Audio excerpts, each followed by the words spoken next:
Nous sommes très heureux de pouvoir obtenir un débat sur la défense.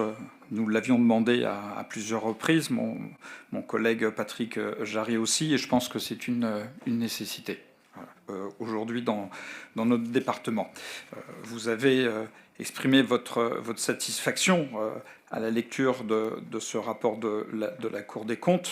On vous donne acte que sur les problèmes de gestion technique, il n'y a pas de remarque qui soit dirimante de la part de la Cour des comptes. En revanche, sur d'autres aspects auxquels nous sommes très sensibles, il y a un certain nombre de remarques. La première, c'est que la Cour des comptes considère que la gouvernance de l'établissement public est peu équilibrée. Et en début de séance, on l'a vu, puisque 9 élus ont quitté la salle, ce qui montre l'implication forte et quasiment totale du département dans la gestion de l'établissement public. C'est-à-dire qu'en dehors du département, il n'y a quand même pas beaucoup d'élus qui puissent intervenir.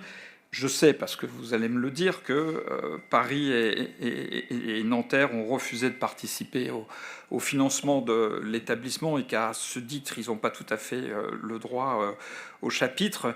Mais je pense qu'il est de saine politique que, compte tenu de l'importance de Paris et la Défense dans son territoire, toutes les collectivités puissent être associées au même niveau.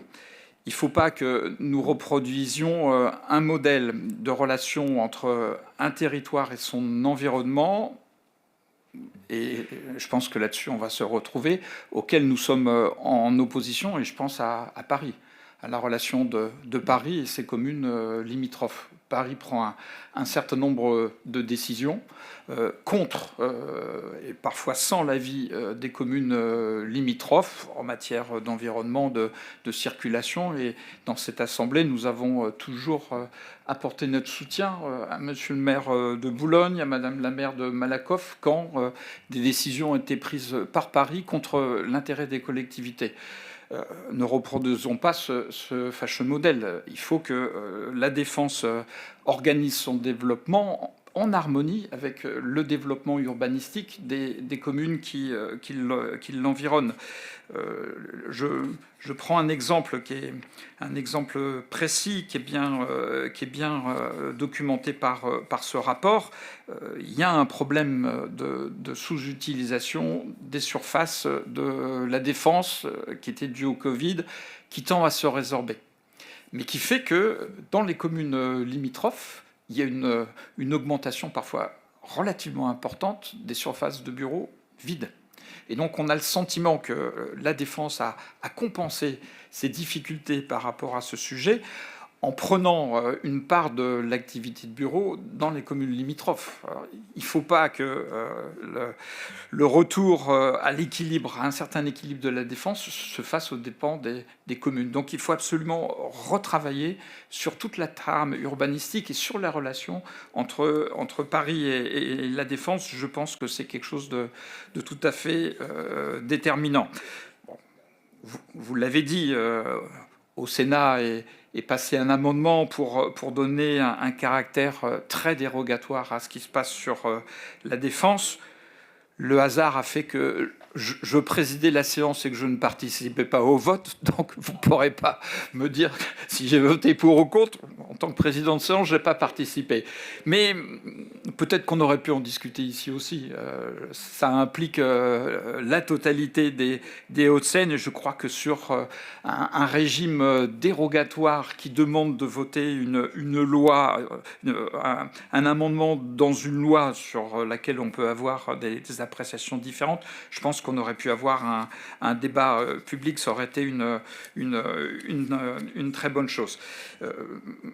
Je veux pas être plus long, mais je pense que On n'est pas contre la défense, on n'a jamais été contre la défense, hein. Et on a soutenu le département quand il a fallu dénoncer les impérities de l'État dans la gestion de ces structures, notamment quand l'État considérait que finalement la seule porte de sortie pour essayer de donner un peu de rentabilité économique à l'établissement, c'était celle de l'adossement. C'est-à-dire financer par des opérations futures des déficits structurels que l'État n'arrivait pas à résoudre. Il faudrait faire attention que le département n'en prenne pas la même voie. C'est-à-dire que nous évitions que le département lance de nouvelles opérations alors que l'équilibre économique stricto sensu de la défense dans son périmètre actuel n'est pas absolument assuré. Ça, c'est une inquiétude pour nous. Enfin, je finirai par ça, et c'est ma conclusion. On est tous des républicains affirmés ici. Voilà. Et c'est bon de se le dire face aux extrêmes, d'où qu'ils viennent. Voilà. Et nous sommes attachés à une certaine idée de la République qui est celle de l'égalité des droits des territoires. Voilà. Donc il faut éviter ce que parfois l'État fait de son côté, de mettre les territoires en concurrence entre eux. Et il ne faudrait pas que la défense serve une politique de ce type. Par ailleurs, et là c'est le sénateur qui parle, je pense qu'il faut absolument arriver à une simplification. Je ne dirais pas du millefeuille territorial parce que l'expression n'a pas de sens, mais depuis 2017, les gouvernements Macron successifs n'ont pas montré ni d'intérêt ni de compréhension pour les problèmes de nos territoires. Ils ont avancé à plusieurs reprises des solutions dont on se demandait si elles étaient politiciennes ou électoralistes pour finalement ne rien faire. Et on ne peut pas s'arrêter là. Et on voit bien qu'aujourd'hui, on a besoin d'une coordination à l'échelle de la métropole. Je précise mon terme, la métropole, c'est-à-dire le tissu urbanistique continu qui fait que ce qui se passe à Boulogne-Billancourt a des impacts pour les populations du Val-de-Marne. Il faut réfléchir. J'ai pris ce matin encore le RER pour venir. Bon, il y a une migration pendulaire de 1 million de personnes d'est en ouest qui, avec les conditions climatiques dégradées, devient extrêmement difficile. Et on ne pourra pas continuer comme ça, on peut se le dire. Donc il faut aussi repenser la répartition de l'habitat par rapport aux offres d'emploi qui sont réalisées. Je le constate comme vous. Moi, j'habite Bourg-la-Reine. Il y a 30 ans, les gens pouvaient encore travailler à Bourg-la-Reine. Aujourd'hui, c'est fini. Ils ne travaillent plus à Bourg-la-Reine. Ah. Je ne dirais pas que c'est une ville dortoir, parce que Bourg-la-Reine, ce n'est pas tout à fait ça.